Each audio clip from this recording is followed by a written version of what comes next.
We are streaming. You done I'll open up the... My VPN seems to have chilled out a bit. It's done what, sorry? Chilled out a bit. I don't know what you're saying. It's Oh, chilled out? Chilled out. You know how we were having problems? Oh, chilled out. Chilled out, yeah. Yeah, that was weird. Are both you and Rosie using it still? Well, we've been on holiday, so I think the last time she used it was, was when we were having our problems. Yeah, because that was odd. That was. Yeah, because my phone. Well, my phone uses it, but it only uses it sort of like in the background. I don't use my phone that much, and yeah. Maybe there's like a limit to how much you can use it, or maybe like latency is affected rather than. I mean, it really shouldn't be, but it did seem like that's what was happening. Yeah. But I think it might have been just like NordVPN's end. However. Yeah, it's having an off day or whatever. Yeah. I'm sure. I think it's happened before and it's just fixed itself. Right, where am I on the old Fediverse? Interestingly enough, don't miss YouTube at all. Good. Yeah, good. Do you still use it as a user? Yeah, I use a different account. Yeah, right. So I've got an account like with 0 followers. It's literally just for subscriptions, and I use that. But I don't watch that much YouTube these days. You don't? See, I watch a fucking ton. I would if I guess if I had the time, but right, yeah. Are we actually streaming? Let's see. Yes, we are. Okay.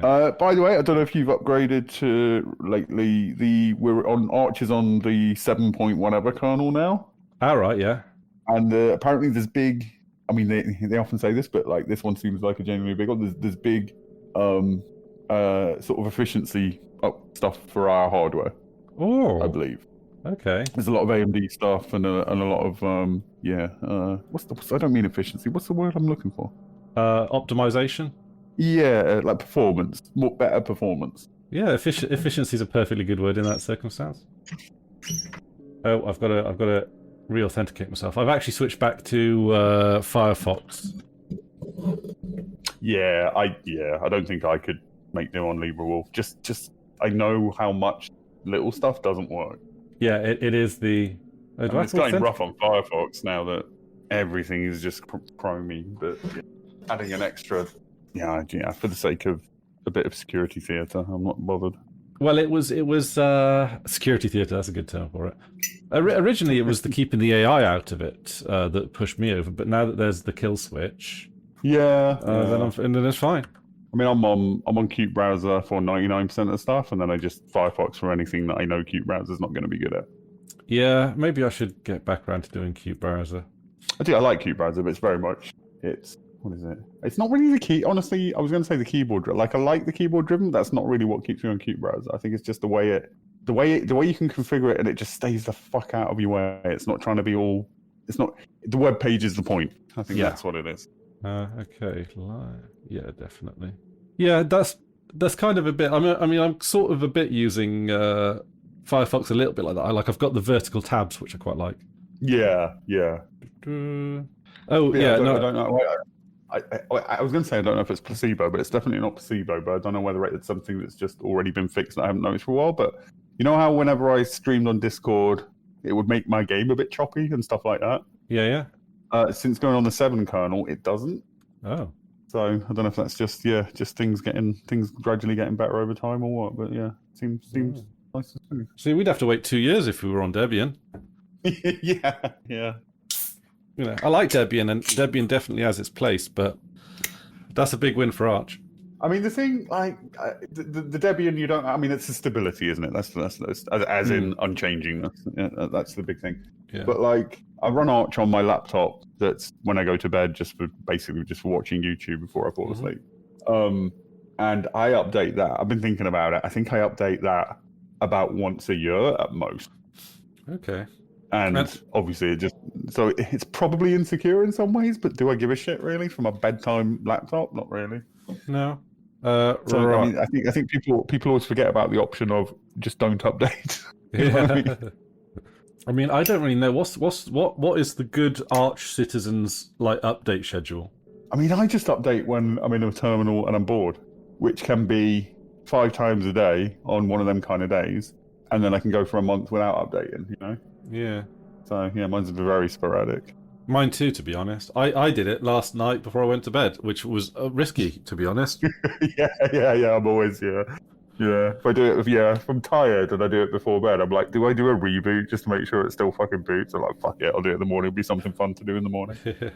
Well, I was working on, for some reason when I came back off holiday, the thing that I decided to do was work on my backup script, because I back up. So I've kind of, I think I've got 3 backup scripts. One backs up all my dot files as they currently are into a little tarball archive and then put neatly away. So that just keeps my dot files up to date. That gets executed on boot. Then I've got my backup for... I back up my home directory onto external media, and then I back up everything on the freebooters server to a folder on my hard drive as well. That's pretty cool. Yeah, which that folder in my home folder or whatever also gets backed up. So it's a backup inside a backup inside a backup type thing. Yeah. But then I sort of realized that I should probably put in my backup script to my external media. It should probably check to see if the external media is mounted. Like, it mounts on boot in the fstab file. Right. Yeah. So it's reliably there, but like, I don't know, you kick cables out and stuff, don't you? You know how it works. Yeah. No, and it's like, a little check. And I was looking around, and it's like, well, apparently there's a chance that if you boot up and that's not there, rsync can just create a folder on your hard drive and then just start syncing everything into that. Right. Yeah. Oh, I don't want to do that. So I think I did a bit of reading, and I got to put it into play sometime today, where it's not too difficult. It's like a couple of lines on a bash script where it just checks to see that it's a mounted partition, and if it seems straightforward enough. Yeah, there's probably a switch on rsync that does that, but rsync's one of those things where when you start looking at the switches, you're there for hours. Yeah. It's just want a little check, like, just to see if it's there. I could do it really lazy, which was what I was thinking, is just check to see if the folder exists, because it's all auto mounted, so the folder gets created and deleted. Unmount. But that's what I was thinking. Like, why not? Yeah, I don't know. In my head, I can just think that going wrong a bit. Yeah. If it doesn't remove the directory for whatever reason and whatever. That's fair, yeah. But there is quite just an easy check that you can do that I think it's easy. Where you just a couple of lines, pop it in the bash script. Check to see if it's mounted. If not, I don't know, fail and run an error. Send me an email. Oh, yeah. Yeah, I can do that, can't I? Yeah. I did have a look at having like an email inbox for freebooters on the server. Yeah.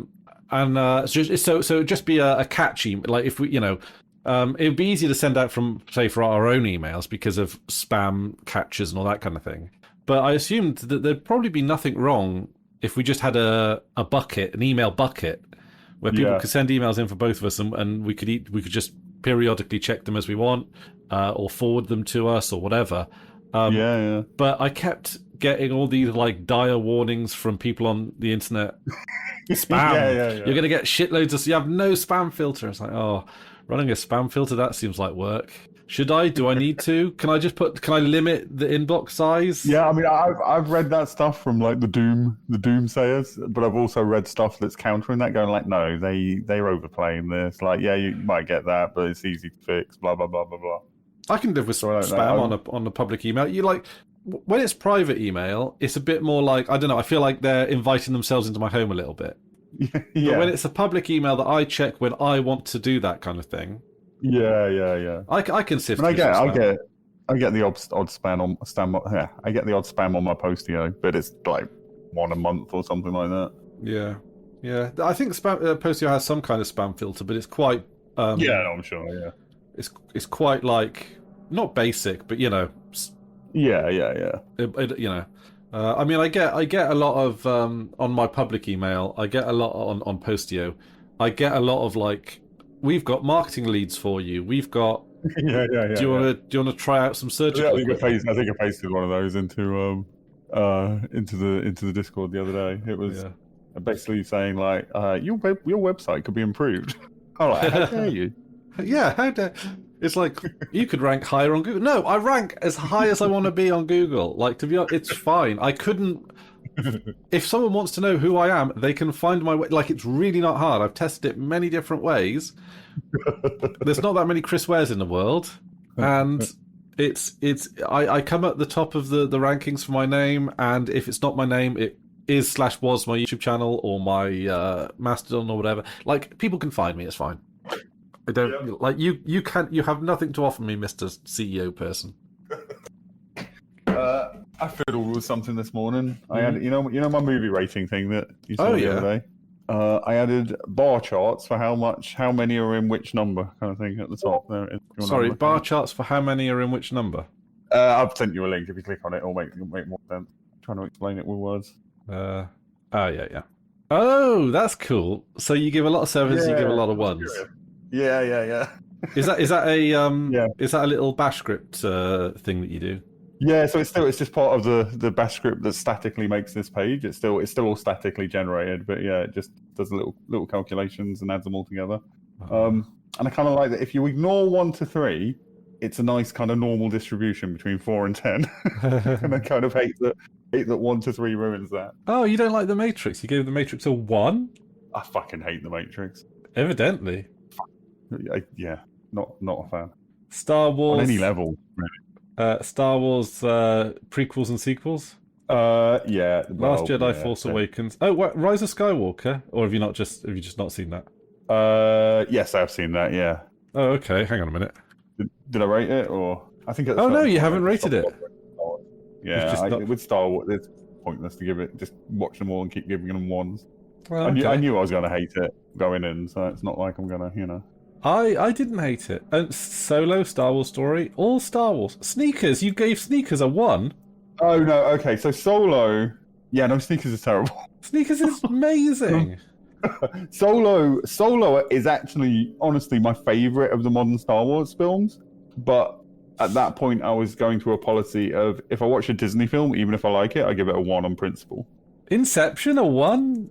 What's Inception? Yeah, Inception's terrible. Oh, I quite like Doctor Strange. Doctor Strange. I mean, I wouldn't give that a high. No, I'd give that like higher than 5. What did I give it? A 1. Yeah, no, that's on principle. Yeah, Wow. It's all of the Marvel ones. That's just on Hang on a principle. minute. Is there a way to order it by number? Yeah. Oh, At the top, rating. by rating. There we go. Yeah. Okay. So the number 10s. I've not heard of any of your number 10s. Except the You must have heard of some of my Carrie. You must have heard of Carrie. No, I've heard maybe Star Trek. You've heard of Star Trek. Why has Star Trek got a 9? Hang on, which Star Trek? Oh, the motion picture. That's that's 79. Underappreciated.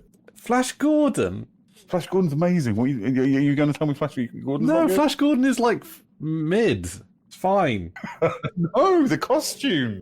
Brian Blessed carries that film. No.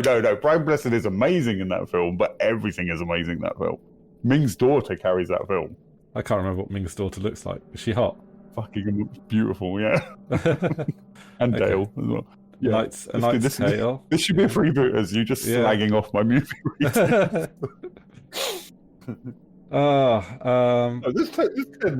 You know the Hunger Games. You know the menu.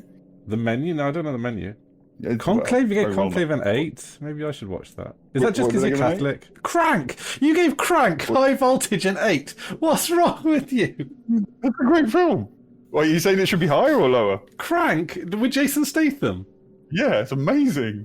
Hang on, is that the sequel or the first one? It doesn't matter. They're both amazing. That's the sequel, though. What was the one before that you said I gave it 8 to? Conclave. Yeah, Conclave's amazing, yeah. Did you not like Conclave? I haven't seen Conclave. Oh, you should watch that. National Treasure an 8? I love National Treasure. I will defend that film to the hills. Actually, I do enjoy watching it. Yeah. I might actually. With this list, I'm trying to there's no snobbery. If it's a little bit embarrassing, but it's an 8 in my heart, then it's an 8. Yeah. Stepford Wives an 8? What? Hang on a minute. You've got Stepford Wives at 8, but you got the Hunger Games Mockingjay Part 1 as an 8 too. Yeah, because it's not quite as good as the first one. I like the first Hunger Games the best. The Stepford Wives is not. Hang on a minute. Am I thinking of the remake that was made in the 90s? Oh, possibly. Yeah. I've never seen the remake. I'm meaning to watch it, but yeah, I love the original since I was a kid. I love those 70s something's wrong kind of movies. You got King of the Hill at 8. I See, I'd be tempted to put that up at a 9. Stuff like King of the Hill, that can be anywhere between an 8 and a 10, depending on the day you ask me. Yeah, you know fuck it, it's a 10. Yeah. I mean, I think the question with King of the Hill is how much. I haven't seen the super new ones. How much are you going to let those bring it down? Because of the inevitability that they're terrible. I think in the case of King of the Hill, I would just treat those as a separate thing. If they're horrible, it wouldn't bring the rest down for me. No. Same with Star Trek. Crank. Trek. Crank is a 7. You've given Crank Fully Loaded or whatever it's called. Did I give that one more? That might have just been because a lot of this is I rate movies when I remember that I've watched them, and I might have done them separately. They should probably be the same. But Crank 2 does go. Crank 1.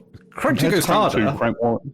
Yeah, it goes a lot harder, and I sort of respect that. Doesn't Jason Statham's spoilers? But doesn't Jason Statham's face melt off as he's giving someone the finger at the end? Yes, that is exactly the ending. Yeah. See, if you like Crank, you might like The Human Centipede 3. Based on your description of it, I think I might. Yeah. It's just, yeah, I don't know, maybe. Yeah, like I say, I keep meaning for Rosie to do an edit of that film, but take out the worst bits of it. 21 Jump Street, yeah, 7. Fresh Prince of Bel-Air. Oh, it's been a while since I've seen that, but yeah. To be fair, that's based on my memory of watching it in the 90s. Some of these I've not necessarily rewatched them to check. These are just what my gut says, and I enjoyed it in the 90s. Okay, I mean, I'm less interested in the 7s and whatever. You've got some wild calls in the top end. Gremlins, yeah. Oh, Frost Nixon. Oh, I saw that a long time ago. You quite like that? I like that a lot. I mean, I like Nixon a lot, and I like political things, so it's kind of made for me. Except you gave Sneakers a 1.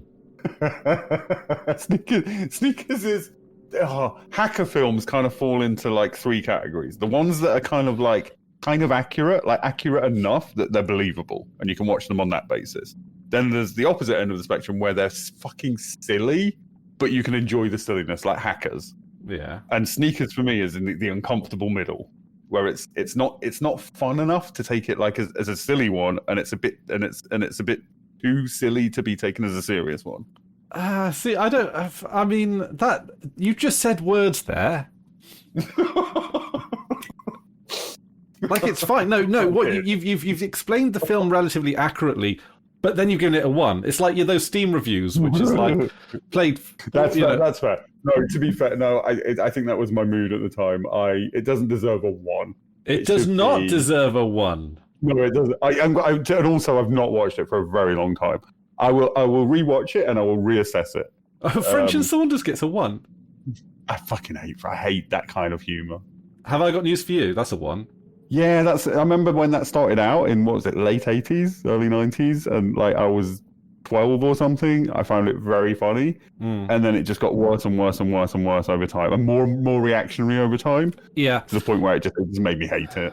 Yeah, I think Ian Hislop is either a little bit. He's either he's a bit reactionary, but also a little bit enlightened centrist. You know, he's. I don't mind him because where I feel like this is. I mean, I've not seen him for many years, but my read of him was his takes were genuine. He wasn't trying to appease anybody. No, I didn't. So I don't mind that when somebody's genuinely. It was the other side that was a bit more upsetting. See, the thing is, and don't get me wrong, I don't hate the guy or nothing. I just find his takes very lukewarm and reactionary, to be honest.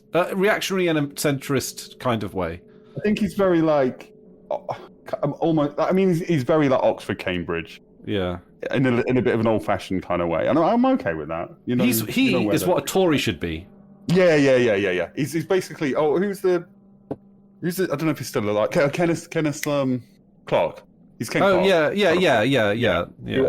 If the Tories were that, I'd be okay with the Tories. That's a reasonable conservatism. Yeah, absolutely. Yeah. I wouldn't vote for it, but I'm okay with it existing. No. Would you put John Major in that classification? Yeah, I think John Major got kind of treated unfairly by the press and by his sort of position in time. As Tories go, I think he was a good Prime Minister. And a relatively decent person. Certainly the best Tory Prime Minister in our lifetime. I think so, yeah. Not as in most effective, that's Thatcher. Yeah. Actually, getting shit done, it was Thatcher, but... Yeah. Oh, Barbie. You didn't like Barbie? I didn't mind Barbie. I like Barbie. You gave that a 1. That's a rating having not seen it. Oh, okay. Honestly, all right, fine. it's the only one. It's the only one on there that I haven't seen, and I know I'm gonna hate it. I'm just getting around to being in the mood to You watch probably it. would hate it. I'm not going to be like, even though I enjoyed it and you didn't, because it's a little bit culture warsy, and I know that stuff would probably like super get under your skin. Somebody summarized that as Barbie prevents a slave revolt. Based on my understanding of it, is quite funny. It is. Like, I think what's interesting about the film is that it can be interpreted in a lot of ways, because it's like it basically, in Barbie world, you've got a matriarchy instead of a patriarchy. Yeah. So what you're supposed to do? Very liberal feminism, right? Yeah. So you're supposed to reverse it in your mind. However, the hero reinforces the matriarchy at the end of it, and just gives gives the Kens some like, a 3/5 compromise type of shit.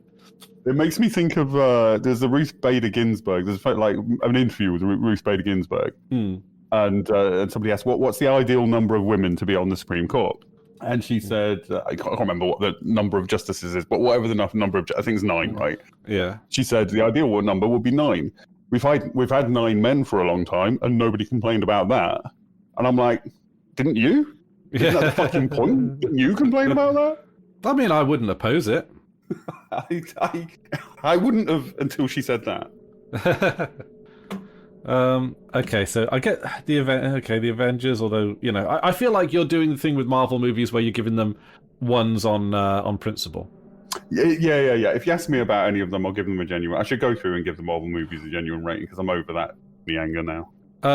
Game of Thrones, you gave a 1. It was that period when everything was Disney. Every movie that anybody was talking about was a fucking Disney film. And I forgot Marvel was Disney there for a second. Damn their branding. Okay, you've given Fallout a 1. Yeah, we've had that conversation. I like Fallout. The games probably. I don't know how much the games affect that, but fine. Game of Thrones, is that how? For me, Fallout is the worst thing I've ever seen. That's not maybe not like on an objective scale. There's things with lower budgets that are objectively worse, but in terms of like, then you definitely need to see the Human Centipede movies, because that will just break the floor on that one. What was the one you said after Fallout? You mentioned something else. Oh, Game of Thrones. Okay. Yeah, what did I give that? A 1. Yeah, that's one, because I really enjoyed the first couple of seasons. Yeah, like really enjoyed it. That should get it off a 1. Then it just, but then that is a case where I think because for me, we've talked about this before, but it wasn't just like the final season or anything for me. It was like season 3 onwards where you'd started to see like, oh, he doesn't actually have any ideas. He's just got a formula, and it just it poisoned the rest for me. Because that liking of the first couple of seasons was in the hope that it was going somewhere interesting as well. Like it created hope within me. And if you pull the rug on that hope, then that retroactively cancelled. Yeah, me and Rosie rewatched it recently, and honestly, we enjoyed it. We enjoyed watching it. I think you're more, and many people are more into like world building and like setting than I am with it. Yeah, like there's some things where I respond to it, and I think generally I don't really respond to that stuff as much as a lot of people do. So I think that's largely what you're enjoying, right? I mean, the characters and stuff, of course, as well. But... Yeah, characters, yeah, and don't get me wrong, I could pick holes in it till the cows come home, but I watched it, I enjoyed it. Mandalorian again. One's probably unfair. I mean, things I wouldn't go above a 3 anyway. You gave the Mandalorian a 1, which I feel is a bit harsh as well. Is that just because it's Star Wars? That's not fair. That's Disney. Yeah, I'd give that. Realistically, I don't think it was as good as people said it was. I think it was very polished but very bland. So I think like a 5 would be fair for that. Okay, harsh but fairer. I think Andor I did give a fair rating to. I think Andor deserves a 10. I don't think I gave it a 10, but what did I give it? I'll tell you what, no. It's not on there. I will give it a 9, only because it takes a couple of episodes to really warm up. I would give it, given the stuff that I've got at 10s, 9s, and 8s, I think it's a 7 or an 8. Like Dune Part 2, which is fucking stunning, has got a 9, so it can't be more than a 9. It's not better than Dune Part 2. You gave Return of the Jedi a 1? That's just anti-Star Wars, honestly. I'm sick of fucking Star Wars. Return of the Jedi. It's never my favourite Star Wars film, though. I know it's the one we're supposed to like the most, but I like the first one the most. I think the second one's more sophisticated, but not necessarily what I want from Star Wars. But the trouble is with these trilogies, where you've kind of got... The thing is with Return of the Jedi is it didn't really have an arc in its own. It was just joining the two films together. Return of the Jedi, you're saying? Yeah, Return of the Jedi. Return of the Jedi is very much... It's not... Return of the Jedi is halfway to the prequels in terms of being fucking stupid. It doesn't really... It's that thing of... It's a lot of character moments, but doesn't really have a story. It doesn't really have a point. I don't think it really knows what it's doing. It's rehashing things. It's already rehashing things from the other two films. Like, they're like Luke and Vader confrontations. Let's do that. They like Leia running around. Let's do that. You know. Yeah. I mean, I think you've got higher expectations of Star Wars than I do. I'm fine with just silly shenanigans in space. You know. Well, I'm in the generation where my whole childhood was Star Wars. We loved it. I was in love with it, and that carried through into my 20s. And then we heard about the prequels were coming out, and we were so fucking excited. And then we saw the prequels, and it was like being gutted. It was horrible. So, Star Wars is I loved it, absolutely adored it when I was young. And I know people find it silly, but like it did piss on my childhood, those prequels. So I'm poisoned against it. But Andor cut through that. Yeah. Like still, it's been there, but Andor cut through that, which, yeah. I enjoyed the Hobbit movies. Yeah, no. Just enjoy. I'd rate them. Lord of the Rings, enjoyed them. You gave them a 1. Gave the Mummy a 1. The Matrix trilogy ones. Hang on, which Mummy did I give a 1? The Mummy 2017. The one with Brendan Fraser. Is that 2017? Yeah, I think. Yeah. No, that's too late for the Brendan Fraser one. Oh, okay. Yeah, no, that's something else. Yeah, that might be the Tom Cruise one. Oh, okay. All right then. I haven't seen because the Brendan Fraser one, I don't love them as much as other people do, but they're fun enough. Yeah. Truman Show 1. I cannot stand Jim Carrey, and that was the film where everybody was like, no, you got to see him in this, because in this he doesn't do all the stupid face stuff. He's just a normal actor, and it's a great film. And both of those things were lies. He does all the stupid face stuff, and it's not a good film.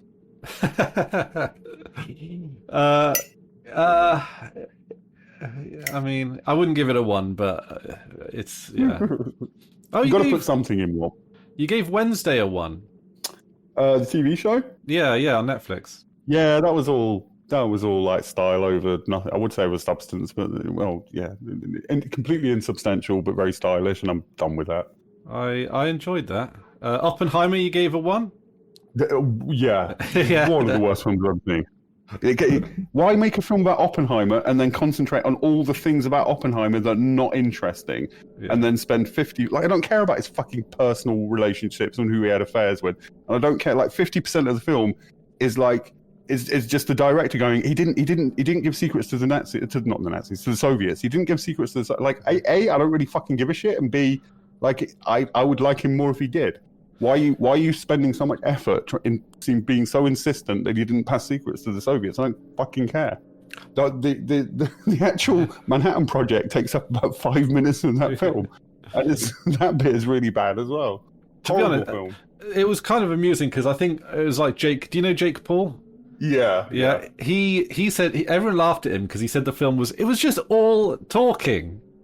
But to be honest. Not an incorrect assessment. No, and I like talking film. I like films that are all talking. I love like 12 Angry Men. I love there's a bunch of all talking films that I like. But it's got to be talking, like it's got to be interesting talking. Yeah, no, I didn't enjoy Oppenheimer, and it was too long. I mean all films are too fucking long now, but yeah. You fucking hell, right? Hang on a minute, I spotted another one. The Big Bang Theory, you were singing its minor praises and you've given it a 2. Give it 2. That's a little bit me not sticking to my rules. That's me being like, oh no, it's 2. I can't give that more. That's embarrassing. That's a 5. That should be a 1. It should be a 1. That's a 5. Every time I rewatch it, it goes up a bit, honestly. And I've just finished the rewatch. The Witcher you gave a 2. The Witcher versus The Big Bang Theory. Come on. No, I'll stand by that. I will absolutely stand by that. The first couple of episodes of The Witcher were really fucking good. Yeah. And then it just got really bad and didn't know what it was doing. It's another one of those where they didn't know what they wanted to say. And that's a real... I don't like things where it's not saying anything or they don't know what they want to say. Okay, all right. Full disclosure, I did struggle with The Witcher after season 1. I really enjoyed season 1. I thought I would give it a 10 if they cut it at season 1. Maybe a 9. I would give it a 10 if what's the name of the lass who was like a hunchback and then she wasn't? Oh, Yennefer. It was great up until her bits were the best bits in it. Yeah. And it was great up until they fixed her. As soon as they fixed her, the show went to shit. Interesting. The trouble is, like, with the season 1, they had a sort of a monster of the week vibe. Like, and I really like when shows sort of do that, and it built into like overarching themes for the season, but you still had the lots of smaller contained adventures, so you got a feel for who they were as people. When you've got these shows, it felt a bit video gamey in a pleasant way as well because of that. But also like having a little spot, because those episodes, you don't really know it, but those episodes are like years apart from each other. But because they don't age because they're magic people. They tried to make Jaskier age, but they really didn't put much effort in.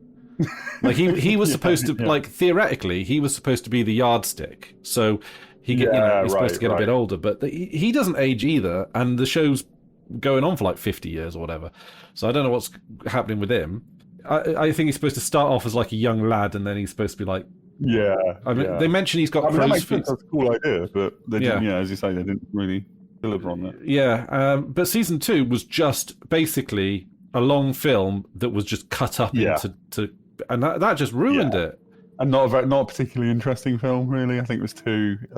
I feel really bad for Henry Cavill because he seems to be like he's a genuine nerd and he wants to be like he really wanted to play The Witcher. Same as like he really wanted to play Superman and.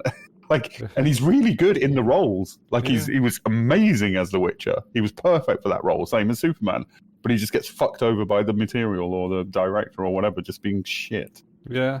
He left on principle. So we're hang on. It's the last season. The last season is the last one with Henry Cavill. So I only watched the first 2, and then I was like, okay. So here's one thing I will say about The Witcher, because I think. It's one of those shows, a little bit like The Big Bang Theory for you, that is better on a rewatch. Because if you're rewatching you're watching it because the vibes. You just want some comfort watching.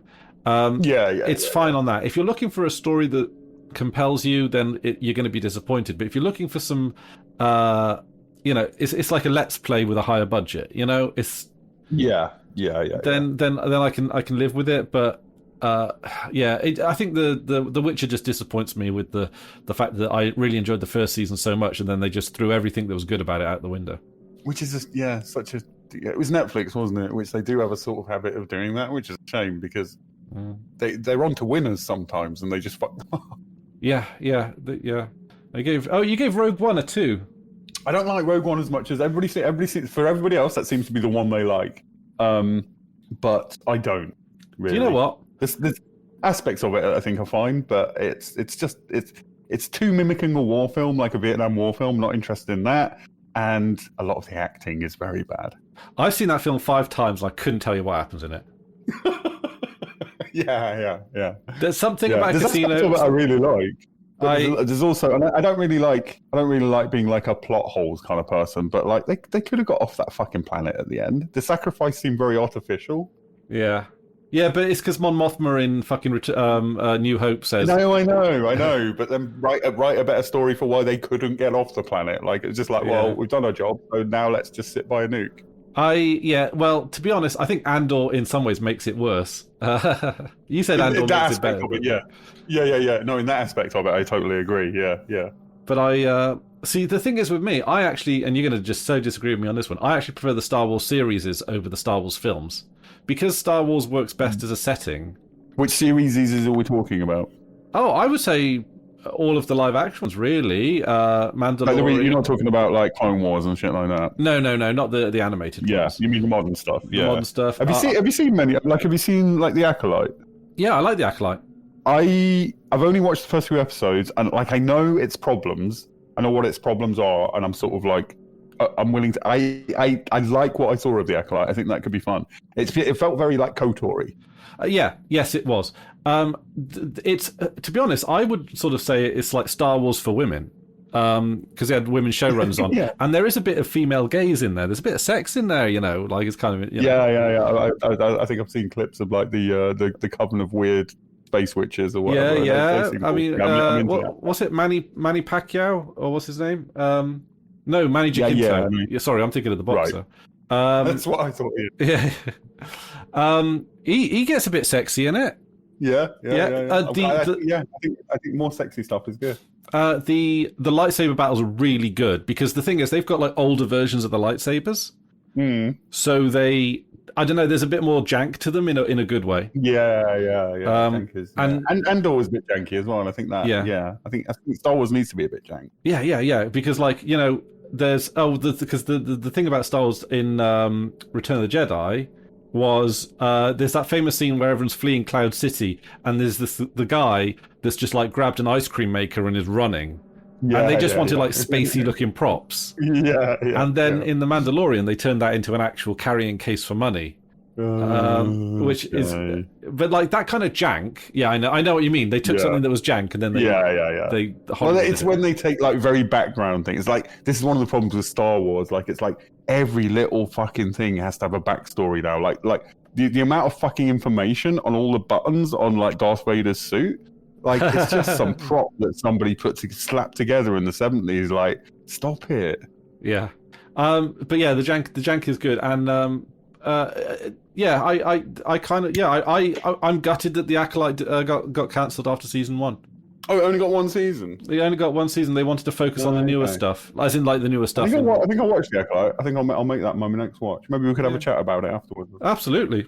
Because I enjoyed it. There's a little bit of lore there. I liked Ashoka too, but I get why people might not like that. It's a bit of a slower burn. I was told by many people, some of whose opinions I respect, that Clone Wars was amazing. I mean, I've heard that for years, that Clone Wars is amazing, and I got around to watching it, and it's fucking drivel. And that put me off watching Ahsoka. Fair enough. I haven't seen it, the Clone Wars. Don't. Ashoka's probably in some ways it's the weakest, but then like it's like character. Like one thing Star Wars is good at, and this is like very much the Darth Maul thing, is just characters that just look cool. And then I think because it's largely like a children's kind of thing, in a kid's like Boba Fett back in the day. I mean, he's got his fucking TV show now. But we thought as a kid, I was like, Boba Fett is such a fucking cool character. Yeah, like he's not. He doesn't have a character. It's just a suit. It's a cool suit. And that's cool. Like that is cool. Turns out he's woke. Turns out he's fucking woke and ruined everything. Yeah. Hello, Temma. We're talking about woke ruining everything. But yeah, you know what I mean? Like as a kid, you think a cool suit is a cool character. And like they don't try and expand on that. Just leave him as a cool, mysterious character. Suit like dude, cool looking dude who's mysterious. That's fine. Like leave it alone. Yeah. And so so my point is like Darth Maul, like just cool. Like again, he's in like 3 scenes and he says 4 words. He's not a character, but he looks fucking cool. Yeah, I didn't even realize he talked. He talks like in very little. And like Ahsoka as well. I mean, I know Ahsoka talks a shit ton in the what I just said, but like she's a cool looking character. She is a very cool looking character. Yeah, she's a bit. I was not gonna say slow. She's like very stoic. That's the word I was thinking of. I think because she's a bit older or whatever. This is that's where I understand the Clone Wars people like liking it, because in the Clone Wars she's very much the opposite, because she's a kid and she's learning the shit, and she's very like rash and very like impulsive and blah blah blah blah blah, and then her becoming more mature. I can understand people enjoying that journey for her. Yeah, the thing is, okay, so the guy I think he's like the Icelandic guy or like Norwegian guy or whatever. Sorry, that's a bit racist. Who played the creepy wizard in The Witcher? What's his name? He's got like a real wizardy name. Stregobor. Yeah. He plays Stregobor. Yeah. He plays a character in I think season 2 of Ashoka. See, the thing is with the Shoka, right? It gets really good about halfway through season 2, and there's only 2 seasons. Yeah. So, yeah. so it's hard for me to truly recommend it. But he comes in, the guy that plays Struggle, as Grand Admiral Thrawn, who is seen by like Star Wars fans as like a really good bad guy on a tier with like Darth Vader. And he's got a really interesting backstory because he's an alien. He's like made his way up through the Imperial ranks despite like huge amounts of like racial adversity. Right. But he's also got his own goals. He doesn't support the Empire. He's just rising up the ranks of the Empire to support like his own personal sort of political agenda for his people. Isn't he I remember him. I remember the name. Isn't he in some of the like video games as a baddie and stuff? He's the new Empire or something. I can't remember something what they call like that. it. Yeah. But, yeah. After Return of the Jedi, like he's the Remnant. Is that what he's part of? Possibly. Yeah, that sounds about right. But he plays a really because he's nice and he's like a good diplomat and he like makes connections with people and that's how he becomes like a good like an effective fascist, as it were. Yeah. You know, he's probably a little bit more like if you think of the Empire as your standard rank and file fascist. Grand Admiral Thrawn is a little bit like your Indiana Jones kind of fascist. A little bit occulty, a little bit like, just sort of, like, I don't know, like, he's clever, thinks outside the box, doesn't necessarily play by even the rules of the Empire. And he's a very interesting character, but he also makes for a great on-screen presence because he's so softly spoken. Yeah, it's like, oh, this is the big bad guy. And he does sound cool. I think they've nailed him, and I want to see him in more Star Wars stuff, possibly outside of Ashoka. Like, it almost feels like they're building him up to be a baddie for a movie, and he'd be a really good baddie in a movie. May have been the plan, Yeah. They've really fucked it with these. Yeah, I think they had a lot of good ideas. I think the films were largely terrible, but in the TV shows, even the ones that failed, even the ones that aren't liked, there's some interesting ideas that they clearly were trying to develop towards something, but because it was so shotgun, like it was too many fucking shows all at the same time, and like even people who liked it just like couldn't be arsed, you know? Yeah. You've got Back to the Future 2 and 1 as twos. Yeah, that's one of those. It's there. I saw those films as a kid, obviously, because I'm fucking Gen X. They were my generation. They're great films. Very much enjoyed them. But then the fact that my generation won't fucking shut up about them, like as if they're fucking Citizen Kane or something. They're not. They were enjoyable action films from a particular time. Very enjoyable, but they're not like the height of fucking cinema. Will you please shut the fuck up about Ghostbusters and fucking Back to the Future and all this shit? And it just makes me hate them. I hate them now. Okay, so first of all, it's a somewhat unfair but honest opinion. It is unfair. But here's the thing, right? They're better than E.T. They're better than Ghostbusters. Oh, they're better than E.T. Yeah. Better than Jurassic Park. No. No. They're better than all of those. They're better than all those Spielberg films of that era. They are the best of that. I'm with you up until Jurassic Park. Jurassic Park's excellent. No, I've seen that about 5 times and I still can't get into it. It's really interesting. It's better than E.T. Like, I put it, but like... Yeah, no, E.T.'s horrible, yeah. E.T. is horrible, and you've given it a fucking 2. It deserves a 1. I got a 2 because I remember watching it as a kid. I really liked the bit where the kids were on BMXs. And the way Spielberg's got a way of filming that particular thing that just like, that feels like, it feels like freedom. It feels like the freedom you feel as a kid. That's the only reason it's got a 2. BMX is right. You give Fight Club a 2 as well. I know you don't like Fight Club. No, Fight Club's terrible, yeah. I enjoyed Fight Club, but I do take it... Hello, Hamish. Hey, Hamish. I do take on board that it's from a liberal perspective. It's even putting... the politics of it are horrible, but even putting that aside, it's one of those 90s films that's like, it's so much about the twist that if you don't find the twist interesting, then the whole... Like, same with I Talk to Dead People, what the fuck. Like, it's not good. Like if you're invested in that twist, then you're really going to enjoy the film. If you're not, and I wasn't, then at the end you're going to be like, that's it? Yeah, I enjoyed the twist. Amy says, are you against Jurassic Park because dinosaurs ate your girlfriend? And my hand. He did mention the arm as well, yeah. You've got... Mad Max Fury Road. You didn't enjoy that one? I didn't like it. No, I haven't seen it, but I got to the I wasn't enjoying it, and then I got to the point where there's a convoy with like a big lorry with a dude playing on a fucking electric guitar standing on top of the lorry, and then like flames come out, and I'm like, this is fucking silly, and I closed the thing, and then I finished it later, and I was like, it's so there's a certain kind of silliness that disengages me, and that Mad Max in general, and particularly in that film, yeah, it just has that silliness that I don't enjoy. Yeah. What else have you got? You got Squid. You gave Squid Game a 2. I think it was so obvious and boring. No, and I was hyped for it. Like I expected, because it was hyped by people like usually I sort of like see eye to eye with on this stuff, and I was like, I went into it really expecting to enjoy it, and I was like, it's very obvious. You gave Avatar a 3. Avatar.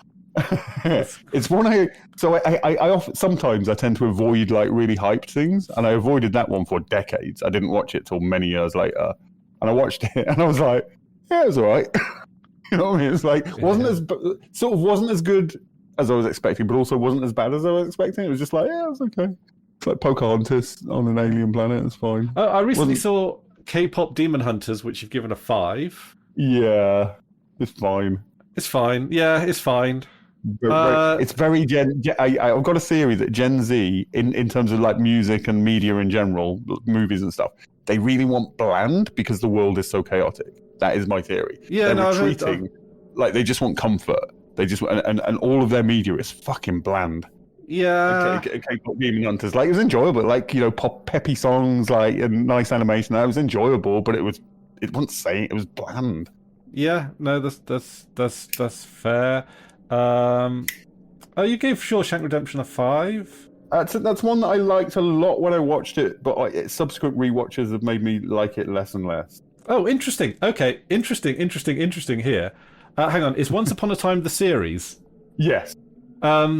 Okay, I've seen that. What did I give it? You gave it 6. I'd be willing to go up to a 7 on that, I think. I enjoyed that very much. It's very fucking silly. Silliness, because that's silly, but I'm okay with it. Silly. Yeah. Like, I enjoy the silliness in that. There's also some great all-time MILFs in there. The evil fucking queen. Yeah. Who's not even really all that evil. Like, yeah, no, amazing, yeah. But you've also given Mr. Robot a 6, so that didn't hook you in. That started out great, but very steadily went downhill. Like, did you watch it to the end? Have you seen the ending? Yeah, I've seen the ending. I really like the concept of the ending, but I wish they executed it better. Exactly that. Yeah, great, it's not great bad. idea for execution. Yeah. Because it's like on the scale, I'm trying to be like 5 is out. I'm not being like, because a lot of scales it's like anything below a 5 is a complete failure, and 5 and below. No, 5 is still can be a decent thing. Yeah, so spoilers alert, because I'm going to give away the spoiler to Mr. Robot. The bad guy in Mr. Robot wants to build a time machine to resurrect their long lost love. Not their their lover who died. You had to have more of that sprinkled throughout the show. You can't just make that a surprise. Yeah, exactly. Yeah. Did they write that from the beginning? Probably not. I don't believe so. Because nothing else. Because I think he wanted every season to have like a real surprising. Because the first season there's a very surprising thing that you find out. And then the second season, there's a less surprising thing that you find out. And it's sort of like, it's diminishing returns in that. Definitely. And it does seem like sometimes they bring in these surprises to try and do that. But at the same time, you're thinking, okay, but I mean, that doesn't actually change the story. That's just a shocking thing you've revealed about the character. Yeah. And it didn't feel earned, or earned isn't quite the right word, but constructed. It was just like, you can say this because nobody can say otherwise. If they were going to do a remake in as a film trilogy, they could like really knock it out of the park. Like it's because I liked the Robin Hood aspect of it. I like the science fiction-y bits of it. I like the characters, to be honest. I like the mental, in the first season in particular, what is real, what is not real, was very enjoyable as well. They did it. That could be done very poorly, but it was done very well in it. Yeah, I like the corporate guy. That was cool. No, he was amazing. Yeah. A lot of great performance, a lot of really good like like dialogue in it, and a lot of excellent performances in the action. Yeah. Hang on a minute. You've put West Wing at 6. Yeah. Yeah, West Wing at 6, but you've also put Once Upon a Time at 6. What's your problem with that? You really like West Wing? Yeah, well, I hate its politics now. Like, in retrospect, I hate... It's a love-hate thing with West Wing. It's comfort, and I enjoy it, and I love everybody really saying really clever dialogue all the time, and that. But that's also what I hate about it. It's very constructed. It's very naive in a way. I don't know. It's complicated with the West Wing. But I love both of those shows. I'd say I think a 6 is good. A 6 is good. I bet I know what you're going to say about Bob's Burgers. I know exactly what you're going to say about Bob's Burgers. You're going to say the exact same thing you said about K-pop Demon Hunters. You find it? No. Oh? No, because it doesn't have that blandness. No, I think it's got some really interesting characters and stuff. Like that, it's been a while, so my memory of it isn't great. But the one daughter who's kind of like psychotic or something, fucking loved her. Yeah, she's great. She's great. And the really awkward daughter as well, like amazing. A lot of like, but it seemed to sort of had a lot of promise and like spark in the first season, and it sort of settled down into more of like just a sort of soap opera kind of feel. Yeah, and I feel like it could have just been more interesting. Oh, Casino! You're getting Casino a 6. That's Robert De Niro. Al Pacino. Yeah, I quite enjoyed that. Where after a certain point, Scorsese just kept making the same film over and over again. He made everything up till Goodfellas was interesting, and then everything after Goodfellas was just more Goodfellas. I like Casino. I find that good. I like fun. it. I like it. Yeah, I like it. I rewatched it before I rated it for that one. Yeah. Okay, so everyone always. I don't know where you stand on this. Based that you've given it a 6. Ex Machina. I really didn't see anything there as a film. I thought it was dumb. I know what you mean by that, but I think it's I very much enjoyed it. I will say that, and I think it felt like a video game plot. And I think it probably would have made a better video game than the movie, honestly. Well, kind of. Didn't the guy fall in love with the robot? So, like, how do you do that in a video game? I think you'd be the guy. It'd be a bit like Prey or something. I think it was a bit like, I like pretentiousness, but it was a bit pretentious.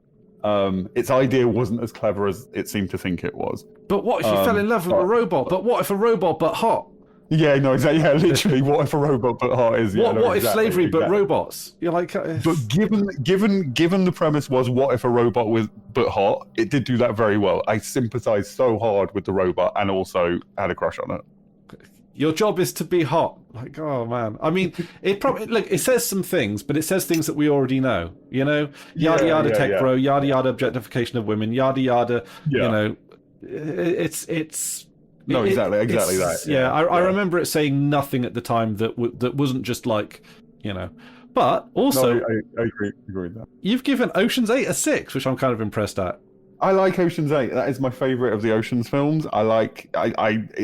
In some cases, it just feels cheap when it's like, it's this, but ladies. But that one, like they had genuine chemistry with each other, and it was fun. And also, Rihanna uses a trackball in it, which gives it a couple of votes. Okay, yeah. No, I enjoyed Ocean's 8. Really enjoyed that. Probably one of the better Ocean's films. Yeah. It lost 2 points because that stupid, shitty, fat British comedian's in it. Eddie Izzard. No. The horrible. He did a show where he interviewed people in a car, and everybody. Oh, James Corden. Yeah. He's in a couple of scenes. So God. Probably would have been a 7 without that. Yeah. Fucking hell. He's even worse than Eddie Izzard. Did they bring back Eddie Izzard for that one? I feel like that's... No. Eddie Izzard's not in that one. Not that I remember it. Yeah, you've given Bourne Ultimatum a 6. That kind of tracks. I like the Bourne films. So here, 6 is good. Like, I like the Bourne films very, very much. The first 3. Ex Machina definitely should not be a 6. That should be a 1.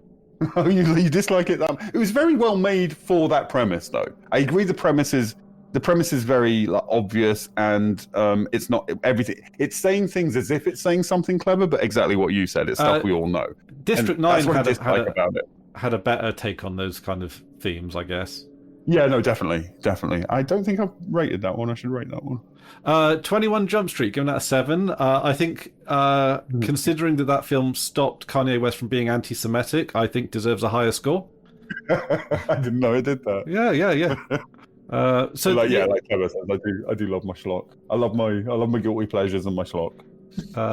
Oh no, you've given Home Alone a 7. What's wrong with you? That's a good film. No, it's fucking not. You don't like Home Alone? That's an interesting one that polarizes people, because I think I just thought for a long time I was like, everybody loves Home Alone. That's what I hate about it. Like the number of times I've had to sit down. That's why I hate Back to the Future. It's like the number of times I've had to sit in someone else's living room watching fucking Home Alone because it's the film everyone likes. I can always watch Home. I like a Christmas film for starters. It's nice and sentimental. Also, I just like the fantasy of, like, as a kid being alone in a big, especially that house. Fucking, like, I love that John Hughes made films about, like, this is just a normal family, and it's always like a fucking mansion. Yeah. It's a big family, wasn't it? Wasn't there like 10 of them or something? There was a lot of them, yeah. But still. Princess Bride, that's a good one. That's a good film. That's great. Yeah. What did I give that? 7. That should be an 8. That's wrong. Yeah. Idiocracy. Interesting. You give that one a 7. Good film. I don't think it's as good as Office Space. I think it doesn't quite. I think it hasn't nailed down its thesis as hard as it really needed to. But it's very enjoyable. I'm sure you've answered this before. Where do you stand on its the idea that it's a bit classist because it's like only poor people reproduce in the future and everyone's stupid? I think that gets a bit overplayed. Yeah. Like, yeah, I mean, it's the opening segment where it's like a diagram of like this redneck having like, you know, so many kids and like these middle class couple having no kids kind of thing. Yeah. That is literally eugenicist. Yeah. If you want to read into it, but that's clearly not the intent. It was clearly far more tongue-in-cheek and light-hearted than that. I don't think I forgot his name. I don't think he is a eugenicist. I think I mean, the thing is, okay, it was clumsy rather than evil. Yeah. Okay, dial off that for just a second, right? Because it's one of the things that they say, like with the UN numbers and stuff like that, that a lot of countries, like you think of as like developed countries, like the UK and like South Korea. There are others I can't think of where birth rates are basically plummeting. Yeah. And, you know, there's probably like a whole mix of reasons as to why that's happening. I would think that one of them is just like greater choice to contraceptives and things like that. People being educated on, sexual wellness and all that kind of stuff. Women being able to be independent, you know, relationships and marriage is a choice now, whereas it was more of a survival mechanism back in the day, all that kind of stuff.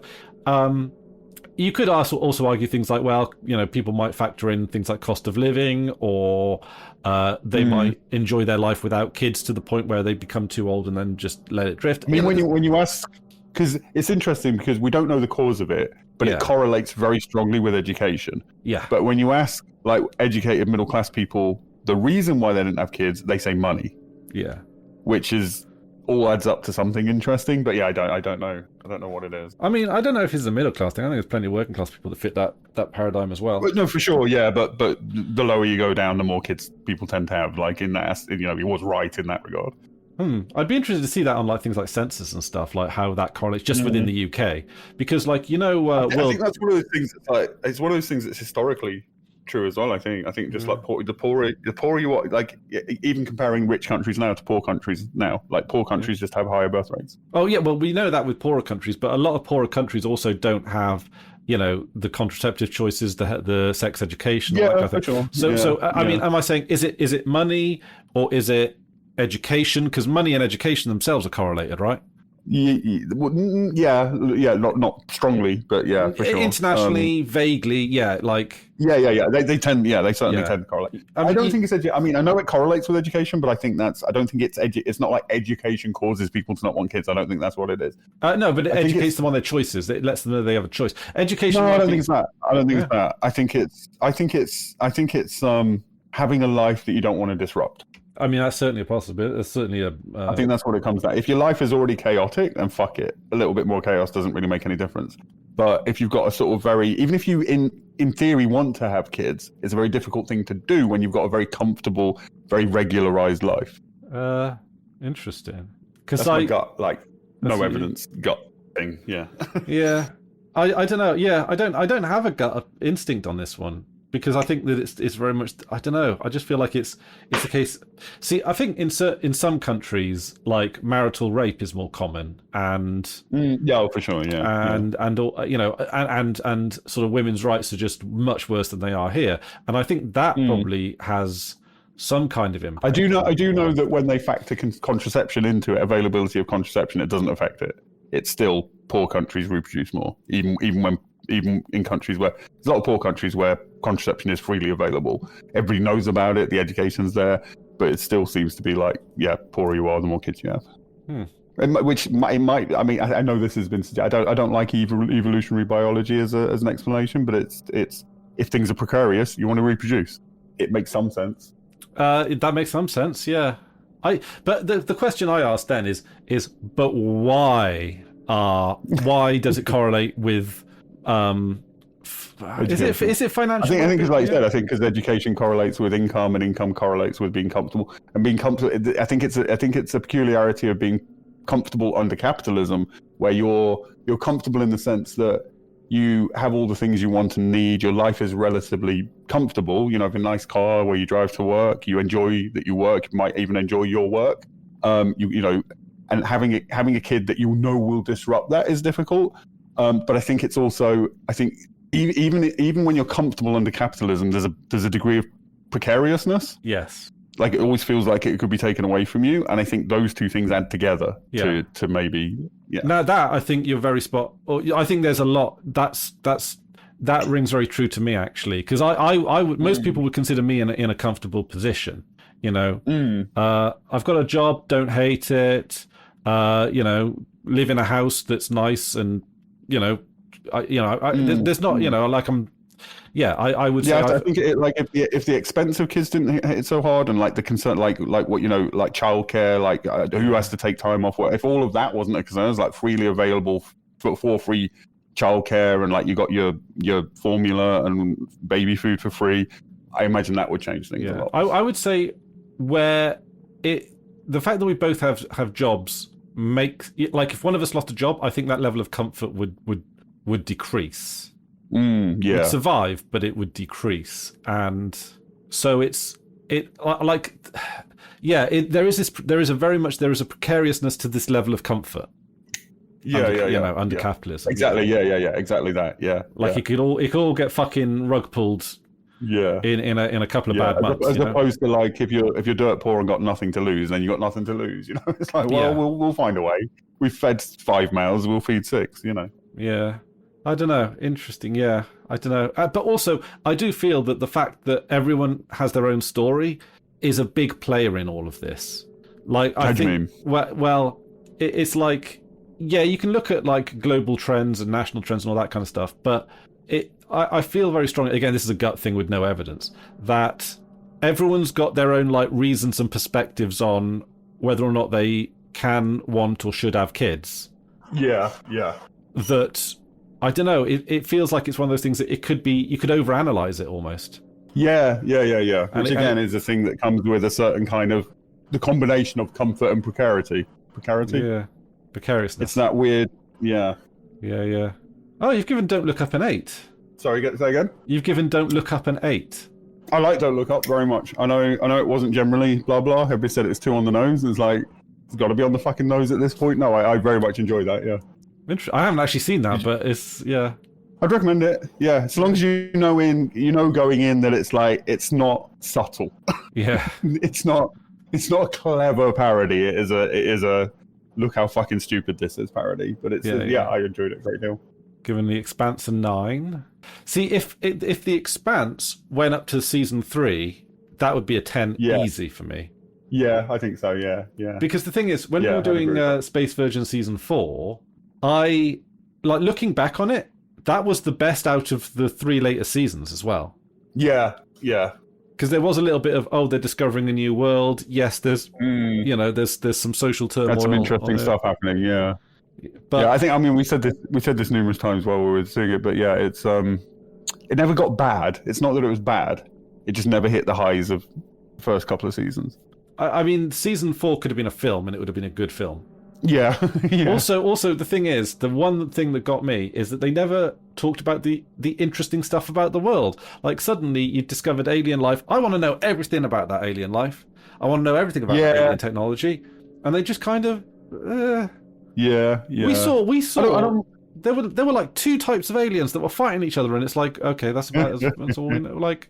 Yeah, I think in order to really explore that, it would have had to take a bit of a turn into being like, that's the point now. And I would have loved that show, but I also don't. This is the thing that's come up in discussion with people. Actually, I don't necessarily need things to be resolved. I think some people really need things to be resolved, and I'm okay with that. Was just humans experience a thing, and it's got to be done in the right way and the right kind of story, but. In life, things don't tie up neatly into a nice narrative bow, right? And I'm okay with some media exploring, things being like that. That's fine. That's fine. But you've just built a very interesting world, and you're just not focusing on the interesting bit. In the case of Expanse, I agree. Yeah. No, and I don't. The ending just didn't. Holden fucked up on the ending. You've got this precariously negotiated coalition where the Belt are equal participants, and he threw them into jeopardy. We disagreed about this, didn't we? I think he did the right thing. I think that's a revolutionary moment, and you got to seize it. I think that if you don't seize that moment, then Belters are never going to get their due. But the thing is, they could have lost everything at that point and never got possibly. it back. It's a risk, but I think that's the point where you've got to gamble for me. But I see I absolutely 100% see your point of view, and you could be right.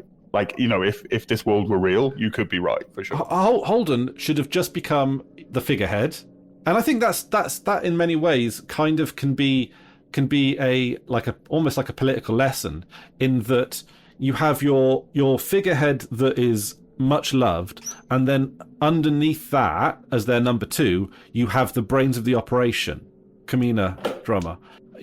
And because Holden was very special insofar that he was liked by all sides for the most part. I think I see what you're saying, and I see the sense. You hold on to figurehead like that for dear life. Like that's kind of what it feels. It feels a little bit like saying, okay, we're going to give women the vote, but they have to run who they're voting for by their husband. No, and you'd be like, in most cases, like the woman's going to she's going to vote for who I want, but like still, that's not right. No. It's not like that. What it's like is like how when the Queen was the monarch, right? She basically kept like a lot of people liked the Queen, even though they necessarily didn't like the idea of monarchy. But because the Queen was such a decent diplomat, and because she was inoffensive and generally liked for the most part and all that kind of thing, she managed to keep the royal family basically ticking over for a long time. Like that's kind of like the Holden version, right? Whereas if you've got the right figurehead, you can just that, because the optics are important. I know what you're saying on a practical level. I understand that it would work and the Belters would still be represented, but I think the optics matter. It's philosophically dishonest, and you're not bringing the public. The public of all the planets have to understand that this is the Belters' time.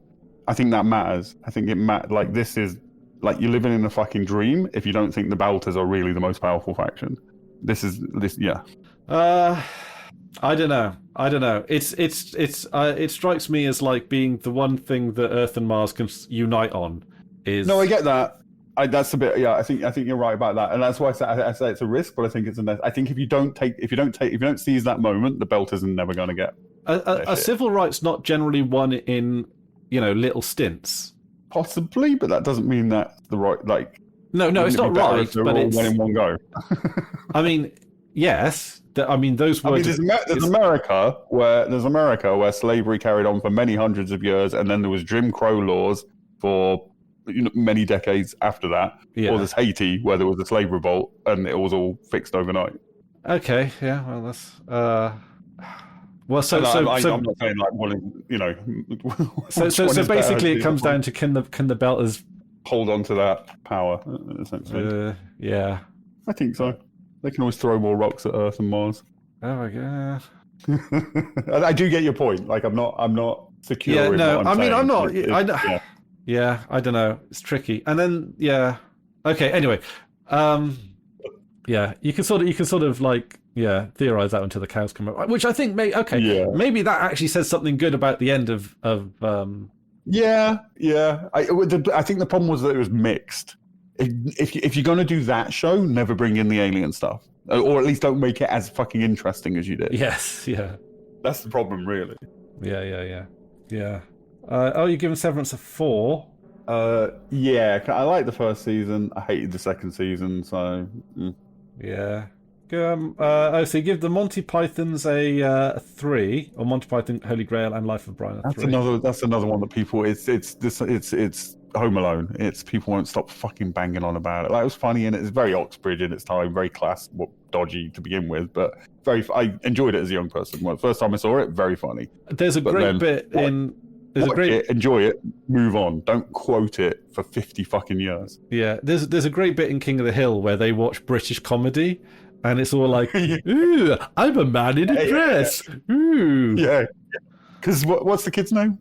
Bobby. Yeah, because Bobby gets really into it. Like Bobby's actually like got a very sort of like highbrow taste. Because there's one where he gets like really into like deli food because it's like exotic to him, and he gets fucking gout. He's like he's got actually quite he's quite high. He's quite highbrow as Bobby. Yeah. I think that the Monty Python stuff it's dressing up silly as highbrow. Yeah. No, for sure. That's not all it was. It was it was pushing the absurd humor, which was a new thing. In response to mother-in-law jokes and stuff. It was all right. Yeah. What comedy could be. Historical context. We've seen everything we watch now is influenced by it, and it's always awkward going back to the thing that influenced everything. I think it looks a bit crude in comparison, like blah blah.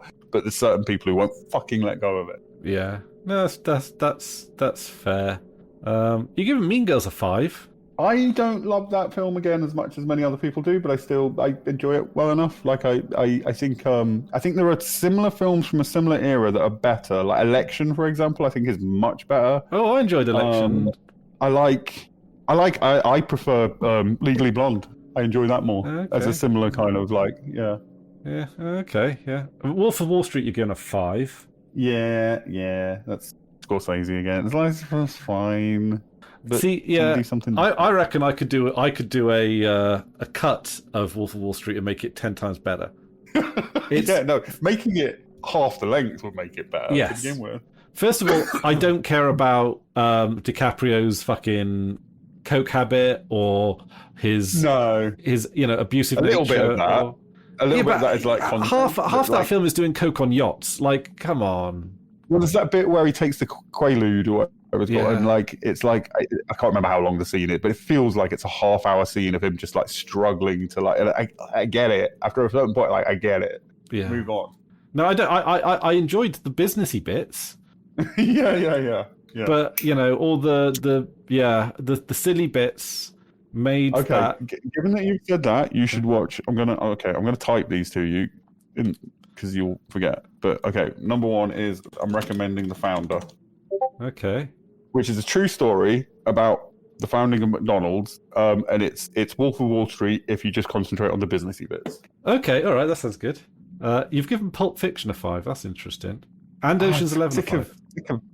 He's another director who never moved on from it. He had that 90s. He nailed it in the 90s. He nailed what is the new sensibility of the 90s. He fucking nailed it. He was in the same way that Spielberg did for the 80s. He nailed what should cinema be in the 90s, what would make sense, and he moved things along, and I respect that. But then he never grew from there. He just kept making the same exact kind of thing over and over again. And so I enjoyed it very much at the time, but it's diminished over time. Yeah, it's a little bit like one of those films as well, like you say about Home Alone, that people won't shut up about. Yeah. It's very naughty boy. Yeah, it's famous. Yeah, Pulp Fiction was alright. I did enjoy it, but you're right about. I enjoyed, but definitely. God, what's his name again? Director. Tarantino. You're right. Like his late is I like Jackie Brown as well. I really enjoyed that when I watched it. And I liked Inglourious Bastards. which you've also given a 5 to. The opening scene of Inglourious Bastards is one of the tensest fucking scenes in cinema. Hang on a minute, you've dated that wrong. Oh, have I? It's not 1978. Is that what it says? Oh, that's Track's fault because that one was when I was still on track. I'll fix that. Yeah, that opening scene where the people are hiding under the floorboards and the Nazis coming in, fucking amazing. The middle of the film is good, and the ending is fucking stupid. Can't remember specifically why I think it's stupid, but the whole thing, like with the cinema and that, I was like, this is fucking silly now. They burn all the Nazis down the chute. It's more interesting of the latter Tarantino films, I would say. Yeah, for sure. I didn't like. What's the one with the yellow? Are we going to say the same thing? The yellow jumpsuit lady. I don't get. Oh, Kill Bill. No. Don't like Kill Bill. No. Or I don't get anything from it. You know. Yeah, I don't understand what I'm supposed to be enjoying. It's one of those. It's one of those films that is just. It's just like an homage, and I'm doing air quotes here. Yeah. An homage to better films. You know, just watch the better films. Yeah. And it's just an homage. It's not. It doesn't. For me, it's not adding anything. It's just. Have you seen Cantonese kung fu films? Yeah. It's like, yeah. It's like, well, here's a copy. Like, why? Here's one with white people. yeah. Ocean's 11, you gave a 5 to. Yeah, I enjoy the Ocean's 11 films, but I don't love them. So, yeah, no, I enjoy it. Well, you gave District 9. One of those, like, if it came on TV and it was 20 minutes in, you'd watch it. Yeah. But you wouldn't be excited. What about District 9? So what was the next one? District 9. What did I give that? A 5. Oh, that should be a 7. I'll adjust that one. See, I don't know. Like, I really enjoyed it at the time. I don't know how keen I am to rewatch it, if I'm honest. I think that might be part of it. I was like, I should rewatch that. So I was like, oh, I don't really want to. Yeah, it seemed very of its time. Yeah. Yeah. But I enjoyed it very much. Yeah. You gave Deadpool a 5, despite it being a Marvel. I have no explanation for that. It was enjoyable. The first one was enjoyable. Oh my god! Right? Yeah. Me and Carla, friend of the show, saw a Deadpool and Wolverine, and and it was just so formulaic. Like, it was exactly as you'd expect it. Really? I thought it was. I enjoyed it, but it was stupid, and I hate that I enjoyed it. But I thought it was like incoherent rather than formulaic. Oh, I mean, it's kind of both. Okay, that's fair. I did very much enjoy. I can't remember the actor's name. He's an actor I quite like, but the one who played Gambit doing his Louisiana, what's it called? Like the Creole accent. I fucking love that. Yeah. I mean, it was an inoffensive film. Like, you know, we had like a decent night out. I think we had a Weatherspoons. I think it gets bumped up. The fight scene in a tiny hatchback car was very funny and enjoyable and creative. All right, enjoyed that. Yeah, but no, I mean, Deadpool's fine. But I think I didn't enjoy the second one. No, I can't even remember the second one. The second one doesn't seem to have a point. That's kind of why I didn't enjoy it. Yeah. Yeah. Die Hard, you've given a 5. That's higher than I thought you'd. Yeah, I get it. I think it's over. It's not even the best of its kind, I don't think, but people love it, and it's fine. I don't mind it. Yeah, it's kind of got that. Yeah, is it? Okay, I'm going to ask a question. Is it a Christmas film? Is Die Hard a Christmas film? Yeah, I mean, yeah, not really, but yeah, in the same way that less so actually. Gremlins is more of a Christmas film. It's a film that happens at Christmas. Yeah, so but it was also on at Christmas a lot, so people have Christmas associations. But it's also a little bit like Office Christmas Party. You know, that's a. It's kind of. It's not about the Office Christmas Party, but the setting is an Office Christmas Party. Like yeah, it's Office Christmas Party gone right.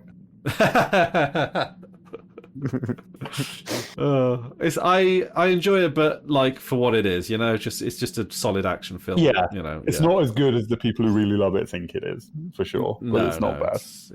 It's fine. Yeah.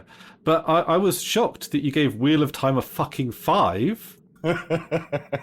It's a very bad production of a good series of books that I fucking love, and enough of the books shine through that it remained a 5 despite its failings. Oh yeah, I remember you really going off on that film when I first on that series. I've got such mixed feelings about it, but there's certain things, even things that change. I don't mind the things. A lot of the fans of the books don't like the changes from the books. Some of them I think were completely fucking pointless, and I would question. But I think a lot of the changes were necessary to film this thing in less than 80 seasons, and B, actually quite creative and interesting. Yeah. I really enjoyed it. I'm gutted it got cancelled. Yeah, me too. Because I think it was getting better as well. It was on an upslope. It was getting really, really good towards the last season. Yeah, and I love the concept of it. I love the concept of the Wheel of Time and how they presented it. You should read the books. The books are great. Or do you audio? Oh, you say you don't like audiobooks, do you? No. But also, like, a lot of what I liked about it was the superficial stuff as well. Like the styles of it. Right. You know, the stuff that gets lost in the book.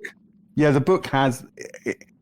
It's not like that style is the book style necessarily, but like the book has that same feeling of being stylistically different from the fantasy that was around it at the time. It's doing. Yeah. I thoroughly enjoyed it, and me too. Yeah, I think that if that had carried on and it kept getting better as it was, what did I rate it? You rated it a 5. I think that should be a 7. Because like I say, moment to moment, you just especially the middly ones. I think that should be a 7. Yeah, I'm gonna fix that right now. Actually, I care about that one.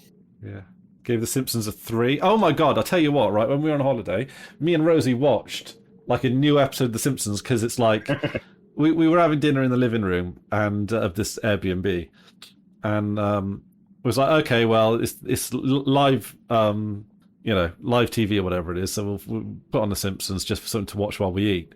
And it was a new one, and man, I didn't even think it could get as bad as it's gotten, man. That's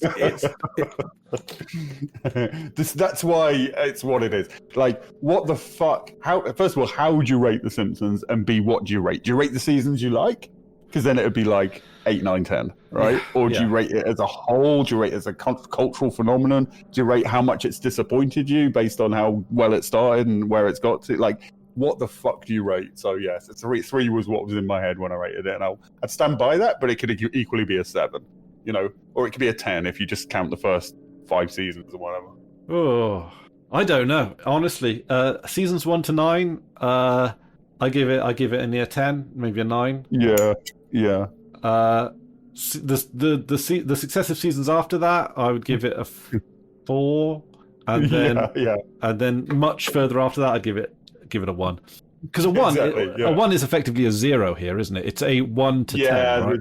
It was based on the way Tract did it, so there was no 0. Yeah. If it's a 0, it's either 0 to 9 or 1 to 10, right? That's kind of the same. If there's supposed to be 10 increments, then yeah. You're giving the Toy Stories a 1. That's interesting. They're ones that I remember, like the first Toy Story, saw it with my friends in the cinema. It was like I was a young adult, so it was the time when me and my friends were sort of independently going to the cinema without our mums and dads taking us. Very much enjoyed it, lovely experience, but I'm so sick of Disney and Pixar and all that. I'm just sick of that fucking shit. Yo. Hello, Nado. We are streaming currently, just so you know. Yeah, I'm sick of Disney and that shit too. Most of it. Like 95% of it. I'm surprised you gave Shrek a 2. I never liked Shrek. No, but why not give it a 1? Oh, because it got Puss in Boots in it? Because I think it served a useful function in saying to Pixar, like, you can make something that's a little bit, like, edgy. You can make something for kids that isn't all, like, saccharine, schmaltzy, drowning in syrup kind of sentimentality. No, but it goes... It's just all of the Shrek stuff is just like references to like grown-up stuff, but also like the really bland Michael McIntyre grown-up stuff. That's why it's a 2. Yeah, because I agree. I don't enjoy the character or the films, I don't enjoy them. But at least it's not fucking Pixar. Yeah. Shrek 1 is good. It was okay when it came out, like as a thing, but it still had that. I don't think I even enjoyed it when it came out. But yeah, I think Shrek can be defended. Shrek 1 on its own, imagining that the sequels don't exist, can potentially be defended. I've never seen the sequels. Maybe that helps. Yeah, because it's sort of... After seeing Shrek, I was like, why would I watch more of that? Haven't you got Shrek 2 here? No. Yeah, you got Shrek 2.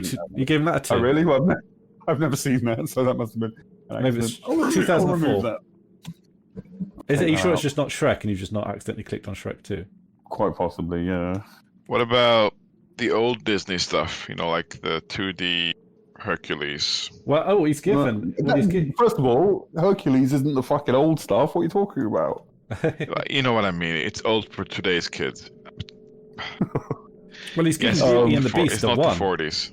What have I given it one? Beauty and the Beast. Yeah, Yeah. I like Beauty and the Beast, honestly. Of But the you gave Disney it, no, sorry, you animated gave it a stuff. 3. You gave it a 3, sorry, Beauty and the Beast. Yeah, because I like that one. It's all right. So you gave it a Where can 3. I see these ratings? I will link it in yeah, chat look for at you. this. Hang on, Friendo.monster I'm actually live updating. If you refresh, you'll get the Oh, updated. okay. Oh, yep, you did, yep. Just done it again. Hang on, I'll link it for you. I'll stick it in main chat. Yeah. There you go, Nado. Easy A, Thanks. you've given it a 5. Easy A was one that I remembered really liking and rewatched it recently, and it was like still good, but it wasn't as good as I remembered it to be. Oh, okay, you've given Brooklyn Nine-Nine a 6. I don't remember doing that. Me and Rosie are watching it through at the moment as our sort of like thing that's okay. easy, like The elephant in the room is it is pure fucking propaganda, right? that's the elephant in the room. Yes. That's the elephant in the room.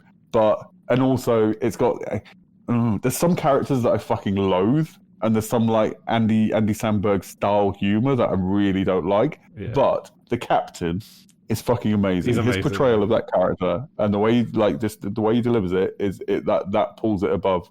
Because how far have you got into it? Oh, like first season. Like Okay, because there's a couple of side characters that are fine as side characters, but then they start getting the same screen time later on as the main characters, and because they're the kind of thing that works in that kind of sitcom as a side character. When you take it and make it a main character, it doesn't have enough dimension to it, and it's fucking irritating. Yeah. So Boyle, Not enough depth to the character. Or to do anything yeah. interesting. With. the So they're American just Office did a lot of fucking that. unbearable. Like Creed was a great side character. Yes, But whenever he got any kind of focus, it was always like, because the thing is, he was kind of like weird and dodgy, and a bit like of a thief or whatever, like a bit like sneaky or whatever. Which is fun as a background thing. Yeah, but then you've got to flesh that out into a full character, and it just becomes untenable. You just ruin it. Yeah. You know, it was a good aside or spin-off. Frasier. Yes. Yeah. No, I will. I enjoy. It's too Frasier. middle class for you, Drew. Too middle class for you is Frasier. Yeah, it's so fucking bougie. Like I would rather watch Cheers than Frasier. No, But that's the point. The point of the show. But I do think He's Frasier an idiot. He is, but it's such middle class sensibilities to the humor. Yes. Yeah. But it's good, and it's aged a lot better. Like you go back to Cheers and look at some of the old jokes. That's probably fair. Yeah. I've thought about rewatching Frasier. I might give it a rewatch and see what I think of it. Because as a kid, I was always like, that made me laugh, but also made me uncomfortable because it's so fucking bougie. Oh, they actually restarted it, or they're made a new Frasier's now. No, yeah, I haven't they need seen to that. stop Won't doing watch that. it. No. Yeah, there needs to be a law about this. Do you know? I've been thinking about writing a manifesto, and that would be there. Like just like. I mean, if it gets before the you- new generation, Before you shoot Keir Starmer, Yeah, of course, make sure you send the manifesto to a few people. Yeah. Well, I'll put it on the website. I'll send it to before, Sky you, News. before you shoot him. Yeah. It'll be on the website. The website will be up. Be a little download as a PDF. I've got a Chris, defense of these of doing new spin-offs. If it gets the new generation to get interested in the older, No, make new stuff for the new generation. Like that was new stuff for us back then.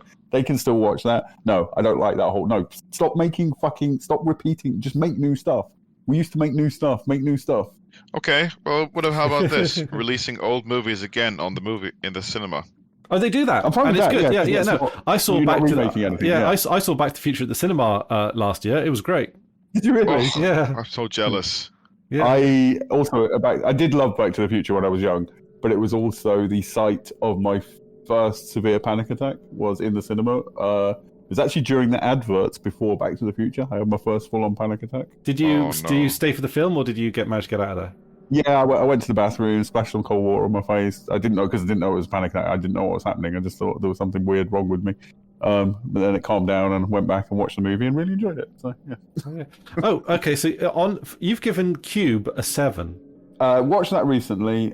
Katya, my ex, was very fucking into those films, and she's been asking me to watch it for about 20 years or however long I've known her. And finally got around to it the other month and watched it with her, and So it's a bit biased by her how much she loves it, but yeah, I enjoyed it. Yeah, it's fine. Okay. Also, I was thinking. I've seen National Treasure Book of Secrets, but why did you give it a 7? It's not as good as the first one, right? That needs to be said. I love the first National Treasure film. I think it's a really good. It's the perfect like family adventure film. Yeah. Like the whole family can go and watch it, or it can be on TV or whatever, and everybody's going to enjoy it. It's lighthearted, enjoyable, blah blah. With a little bit of like, I like history stuff as well. I like mystery solving with the clues and stuff. It feels a bit artificial, but love it. The second one is an inferior version of that, but it's still got the core stuff enough that I still enjoy it. The ending's fucking stupid. It's a bit more silly, but I still enjoy it. I can't even remember Which one did we watch on stream recently? The first one, right? Well, we watched both of them. I don't know which. So the second one is when the City of Gold is in the Black Hills in Dakota, and then at the end there's all these like Tomb Raider style puzzles with water coming into the rooms and stuff, and it's a bit over the top. But I only saw the first one then. I thought it was decent. The first one is a lot better. Yeah, it's great. And it's got Diane Kruger in it, so that's who is like her nose is exquisite. Her is exquisite. I've not even noticed the rest because I'm just transfixed by her beautiful nose. That's fair. That's fair. I'm interested. I'm surprised you give Zombieland a 5. As in, you think it would be lower or higher? I think you would have made it lower because you've given Mean Girls a 5 and Zombieland a 5. Yeah, I like Zombieland. It's enjoyable, but there's certain bits that I don't like the whole thing with what's the name of old comedian who is known for having a straight face? Dude who was in Ghostbusters. His bit in it, where it becomes a bit Bill like Murray? Bill Murray, where it becomes a bit like celebrity worshipping and stuff. I'm like, yeah, but like it's an enjoyable film. I sometimes really dislike Dan Murray, and I sometimes like him. You mean Bill Murray? Well, I recently rewatched. So as a young kid, I used to love the film Tootsie. Right? Yeah, I haven't seen that one. Are you familiar? Not bad. Yeah. But I've been fearful of rewatching it because it was made in 1982 and it deals with gender and cross-dressing, and I was like, "There's no way that I'm going to watch that now and not feel horrible." Yeah. And I actually rewatched it the other day, and it still fucking holds up. It's a very good film. It deals with gender in a genuinely like open and interesting way. It's not poking fun at any particular, blah blah blah blah blah. Yeah, really good film. Also, it's the only film I've seen for a very long time where I didn't hate Bill Murray because he plays the flatmate and he plays him really well. He usually plays somebody that's really annoying. He's one of those people who just has a thing and he just does that thing, and it's like, yeah, you can't just keep. Yeah. Have you seen the movie What About Bob or something with him? Yeah, Richard Dreyfuss. Yeah. Oh, yeah. I think that's when I started to really dislike him. yeah. But he's really good at being that character. So he's a good actor. He's like Jack Black now, where half the time when he's in something, the joke is that it's him, and that's all the joke is. Like the joke is it's Bill Murray. Oh, he did that in Space Jam. I'm not saying I've never seen Space Jam. No, he literally does that. Like, Bill Murray just shows up and he's like, "Oh, it's Bill Murray," and then there's a bit of hero worship, and he saves the day. It just comes in. It's Bill Murray. No, fuck off. Yeah. No, exactly. Yeah. He was good in Caddyshack, though. That's not. I've not. Yeah, I was thinking because I find him a bit distasteful. Like I loved him as a kid. Like as a 7-year-old, like he's a funny man. He's very funny. He doesn't care about anything. But like also the 80s way of being like the funny asshole, I think is a bit uncomfortable now. Yeah. Like the misanthropic kind of. Yeah, go on. Sorry. Yeah. You're giving Leon the professional a 3. My eyes just fell on that one. I find that hard to justify. It's a film that I watched and was like, that's okay, and I've not thought about in the intervening 40 years. You know what I mean? I watched it when I was younger, and I really enjoyed it, and I haven't seen it in a long time, and I do wonder if it's going to hold up. I watched it when I was younger, and then I watched it last year, and it really disturbed me. I watched it last year. It disturbed you? Yeah, because it's just, when you're a kid, you don't think about the whole age gap difference as much. Well, I mean, it wasn't, like, there was no, like, romantic or sexual component to it. They were just, like, friends. It was close. I think that's really.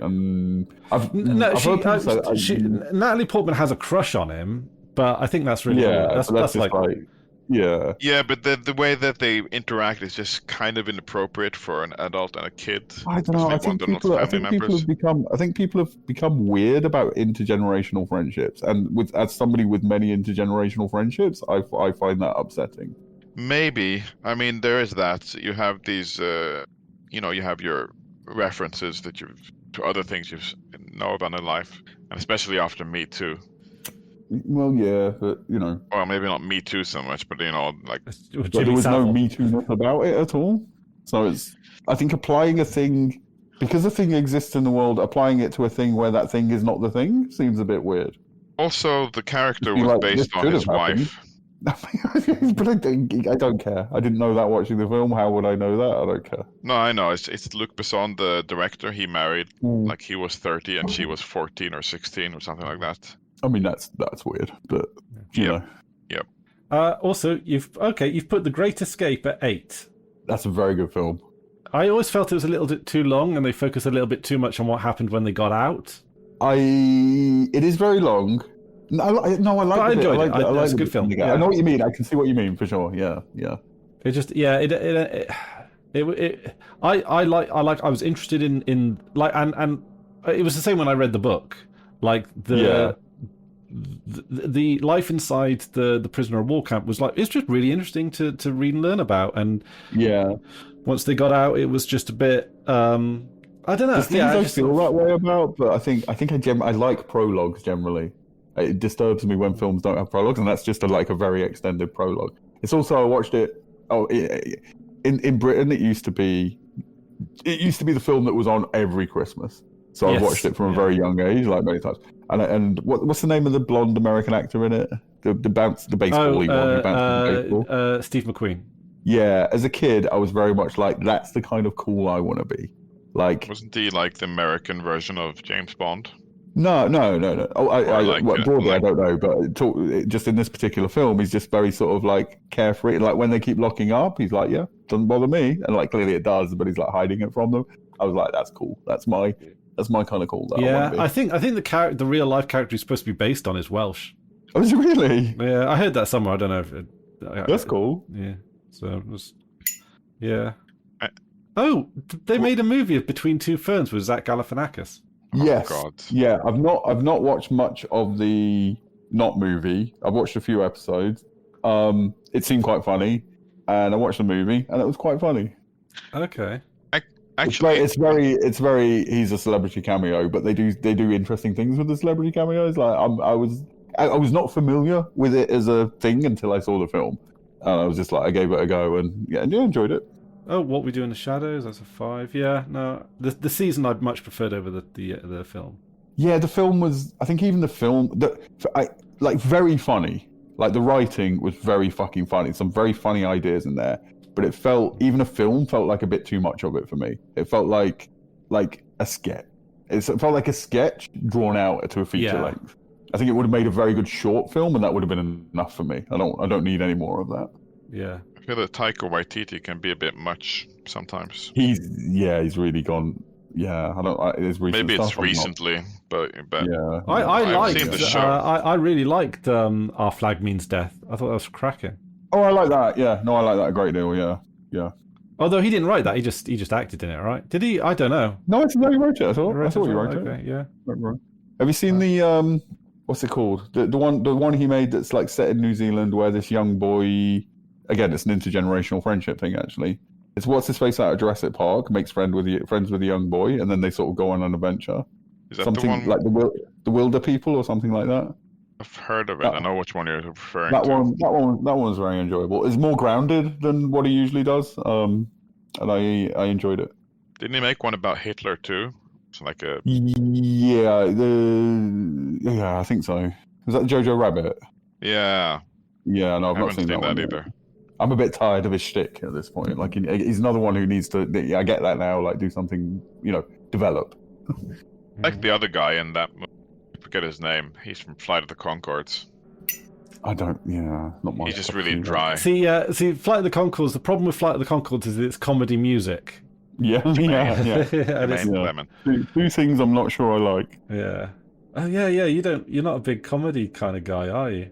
I like comedy. It's always the same with art, same with poetry. Comedy, I think, is in that category. It's fun when it's in other things, but like the idea of stand-up comedy to me, like here's a person who's going to be funny for the next hour, is weird. Like I need it in a narrative or in something. Like I need it wrapped in something. I can't just laugh at jokes for a fucking hour. I mean, there's situations where I can, the stand-up comedy that I like, but you know what I mean? It's an odd thing to do. The way that you describe it, it sounds absurd. Like stand-up comedy sounds absurd, right? Well, the thing is, that's how I feel. After 20 minutes, I'm like tired of laughing, and I'm like this is funny, but I can't laugh anymore. I'm laughed out. I have enjoyed. I've only been to maybe a handful of stand-up comedy gigs that are live, and I've enjoyed every single one of them immensely. Yeah, It's different. It's different to see it live, I think. I don't stand-up things that I enjoy for sure. I don't know if you actually end up getting the benefit of the live experience. It's something to do with the vibe, seeing it with a crowd of people. It's fun. When I watch any comedy, it's more funny if there's other people there. I mean, laughing is I mean, if I watch, even say I watch a stand-up comedy on my own alone, like I laugh a little bit. But if I'm watching with a group of people, you laugh. Laughing is a social expression to a large extent. You get affected by the mood. Yeah, I don't think it's that. I think it's just that laughing is a social thing. So if there's nobody else in the room, you'll go like, No, that's what I mean. You know, you maybe laugh a couple of times when it's involuntary, but yeah, it's a communication. No, I definitely laugh more. When I go to see it live. But does that? But I don't know if do I enjoy it more. I don't know. Not that it's any more or less funny. Yeah, that's what I'm saying. Yeah, you vocally laugh more, but I don't think that necessarily means it's more funny. Well, actually, it could be that it's more intimate. You're part of this stage presence. Yeah. Whereas when you're just watching it on the screen, you feel a bit more. I've never particularly felt that, and that it is not like live music.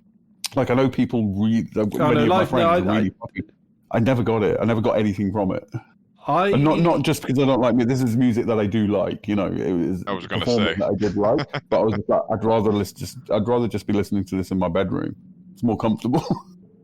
Sometimes I'm in the mood for it, and I don't explain. Like again, the way that you're describing it, it seems logical and agreeable. But like, as someone that's not a big music guy, but the exceptions were like folk music, or like I would include jazz in that. Like anything that's I don't know what distinction to make, but like folk type of music include folk music from various countries, or jazz, or blues, something like that. And classical live is a different experience. Yes. Oh yeah. No, classical live is a different experience. Yeah. And I'm putting opera in that as well. Yeah. No, I'd include opera in that. Absolutely. Yeah.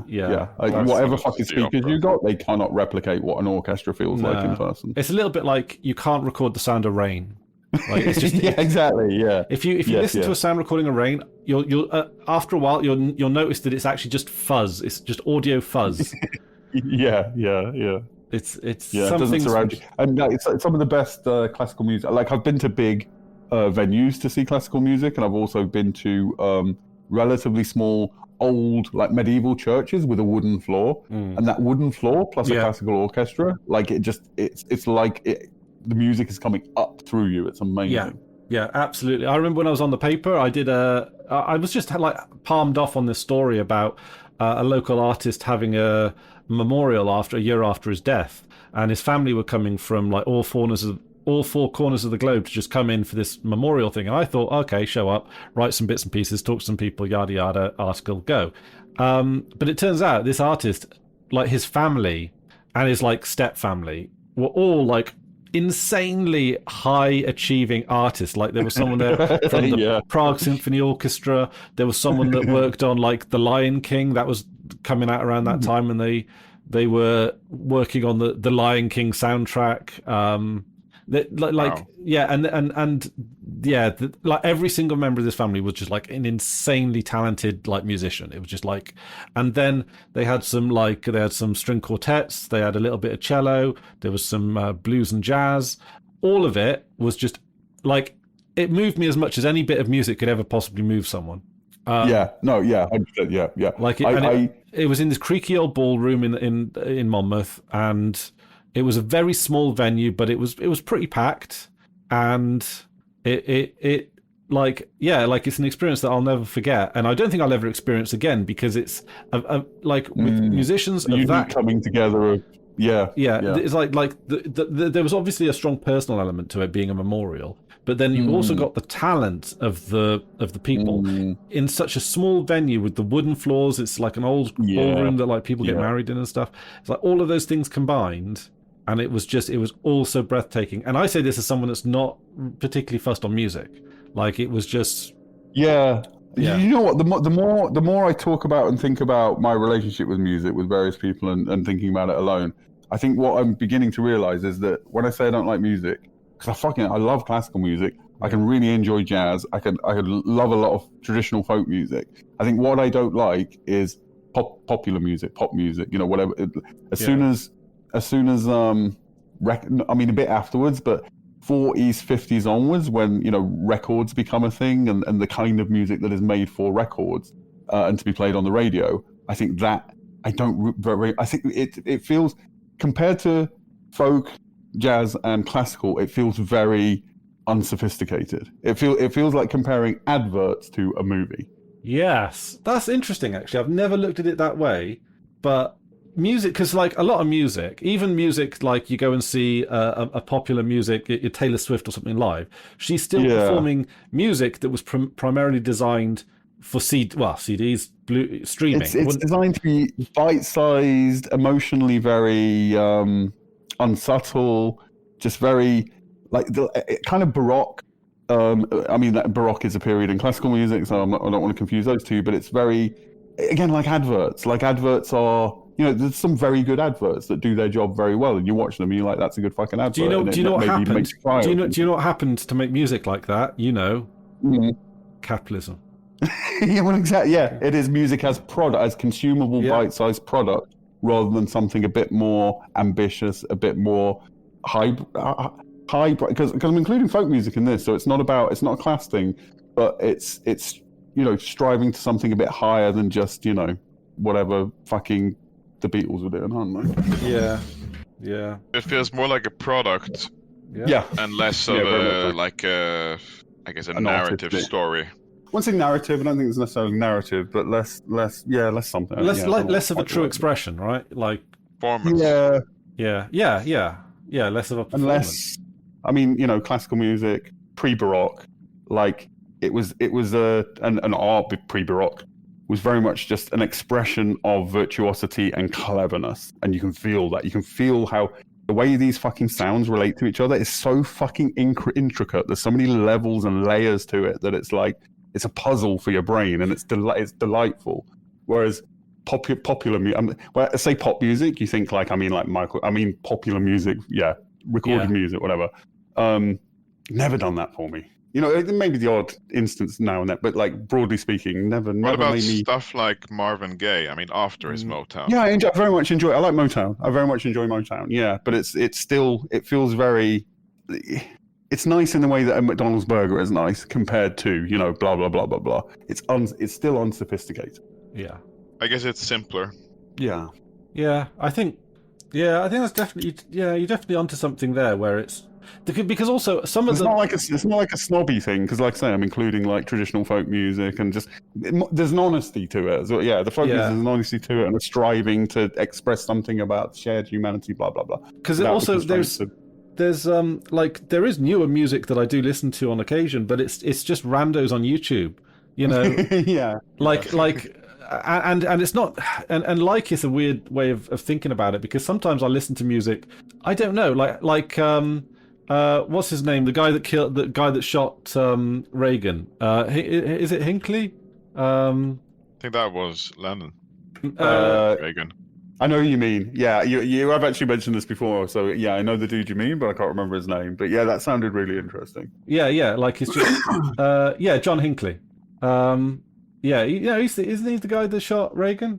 You did, you did talk about him on a preview. He shot Reagan, but that was. Clearly he was mentally ill and he got some treatment and now he's just like making music or something, right? Sort of, yeah, basically. Yeah. And he it's not music that I'd go out and listen and buy, but like I listen to it because I don't know, like the story behind it is just so wild and interesting. Yeah, no, it's interesting, yeah, for sure. And so I listen, but like random shit on YouTube, that sort of still does something for me, because they're just doing random shit on YouTube. They're not they're not. It's not Well, run that's very through a marketing filter. that makes it feel like it's like a human. The parasocial thing kicks in. It's like if your friend was like, "I've got this interesting story and I've written this song," you're like, "Oh, that's cool." Yeah. Also, Hamish says that Mark Chapman killed Lennon. I was going to say something distasteful, but I buttoned it. Please say something distasteful. No, this. Finish the fucking job. Oh God. Oh wow. Nobody can like McCartney now, surely. I mean, I never liked the Beatles. I don't mean his music, just as a human being. Like he's revolting. I mean, I never liked him as a human, but I liked his music. I like Yoko. I met Yoko Ono. She was cool. Oh, really? Oh. Yeah, because I was doing art in Liverpool, and she still kept, she was arty, and she was, did Liverpool stuff. But yeah, she had a gallery opening of her work, and I went to it, and she was there, and spoke to her, and she gave me what we call a badge, what Americans call a button. There was a picture of her vulva. Oh, wow. Yeah, so I wore that very proud. Was that her? Had a chat with her, and she was really cool. Was her art any good? It's not my cup of tea, but for what it was, yeah, it's nicely done. Yeah. Okay. Also, just so Ringo Starr is my favourite Beatle, and he put up a video on YouTube some time ago, which I'll put in the freebooters chat, in the Owncast, where he talks about. I love that you're just doing essentially musical terrorism by saying Ringo is my favourite Beatle. Musical, but he is, but not because of his music, because of that video, that one video that I put in the chat. Okay, I'll have a look at that. Yeah, and also he's in The Simpsons. Oh right, okay. Well, that's not necessarily worked. I think for me, I just don't like their whole what they're doing. But George Harrison seemed to me to be the one with talent. Oh yeah. Ringo's not the one with the talent. In fact, no. Yeah. Also, he did Thomas the Tank Engine. He did that. Yeah. Classic. Yeah.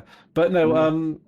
Was it someone like Paul McCartney or someone said that Ringo wasn't even the best drummer in the Beatles? yeah. Which is, yeah. All right. Anyway, I've got an idea. Okay. Should we call this a Freebooters episode, and then I'll just cut the recording off, and then we'll send it out the door? Oh, have you recorded it? Yeah, absolutely. Well, we're streaming it, so it's sort of like the stream gets recorded by default. But oh yeah, cool. Because we've literally not fucking moved one step in the game. No. Not a single. I said I'd like about an hour in me, and we've just talked for 2 hours instead, which is sorry, I didn't know that it was recording. Oh no, you're our guest. No, you go. Yeah. Anybody's welcome in here. Yeah. More than welcome. Congratulations, you've made it onto some interesting episode. points and stuff. Yeah. So yeah. But all right, I'll. What do you say when somebody's there for the first time? Introducing Nado to the Freebooters audience. All right. Because is from Norway. We have in the Discord. We've got 2 Scandinavians, and they're both from Norway. And I've never met a single person online from Norway in my life before. I've met loads of Swedes. And I find it weird that the 2 people in Discord are Norwegian and not a Swede inside. Sorry, Nada. Is your accent a Norway accent, a Norwegian accent? No. My English accent. Yeah. No, I mean that's my mother tongue. Basically, my dad's Iranian, my mom's Norwegian, and we've always spoken English at home. Okay. I'm just Oh, you've always spoken. Oh, I didn't know that part. You've always spoken English at home. Yeah. Oh, I didn't actually learn Norwegian until I was probably 4 or 5. You do sound Norwegian to me though. That seems because 8 is also Norwegian, and your accent seems similar to his. I mean, I don't know really what my accent is because I've lived in the US. You're right. In Norway, so it's. Yeah. See, I'm just trying to place it. It almost sounds a little bit like sort of South African. Very softly. There's not a strong accent there, I don't think. No, it's not hugely accented. Yeah. How uncomfortable are we making you right now? Yeah, sorry, mate. No, that's interesting. I've never been thought about South Africa. Good. I just wanted to check. We weren't. Yeah. As long as I'm not an Afrikaner. No offense to anybody that is Afrikaner. What do I hear in it? I think I just hear you're Norwegian, but that could well be just because I know you're Norwegian. Because you don't have much of an accent at all. But then I don't think we all have that. I'd say that as an English person. Yeah. I never really thought of myself as having a Norwegian accent, but maybe I do. It might be. See, eight, It might. eight isn't particularly. He's more accented than you, but he's not particularly accented either. So yeah, maybe I don't have a strong grasp on what a Norwegian. I know. I'm not. Yeah, I know.